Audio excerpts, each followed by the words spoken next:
Here's how to change the font size in Gmail in 2026.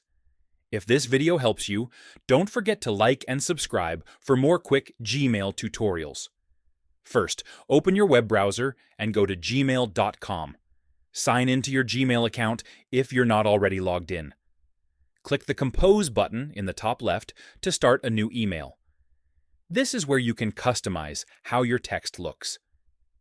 At the bottom of the email window, click the Formatting Options icon. It looks like an underlined A. Now click the Font Size dropdown.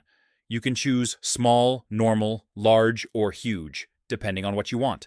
If you want Gmail to always use a specific font size, click the gear icon at the top right. Go to see all settings, scroll to default text style, and set your preferred font size. And that's it. Now you know how to change font size in Gmail quickly and easily.